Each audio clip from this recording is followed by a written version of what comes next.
यदि राजा दशरथ के बड़े बेटे रामचंद्र जी को केवल राम नाम होने के कारण ही ये मान लिया जाए कि वेदों में बताए गए परमात्मा वो ही हैं, तो भरत और शत्रुघ्न तो उनसे भी बड़े हो गए, क्योंकि भरत तो पूरी दुनिया का भरण पोषण करने वाले हो गए और शत्रुघ्न शत्रु का नाश करने वाले हो गए। दर्शकों, सोचिए कि क्या राजा दशरथ के पुत्र शत्रुघ्न का नाम जाप करने से पाप नाश हो सकते हैं? शत्रु का नाश हो सकता है?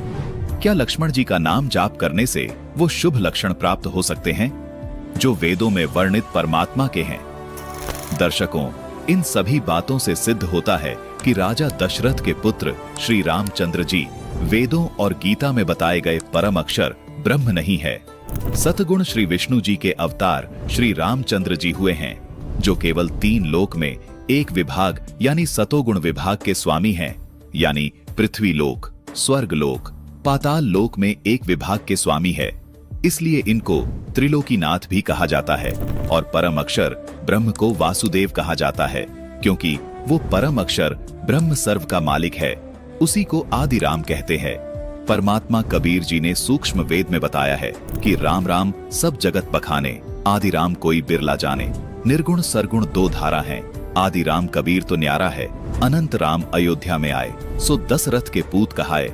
कोटि राम गए लंका तोरी, ताको लखी न अभिगत डोरी।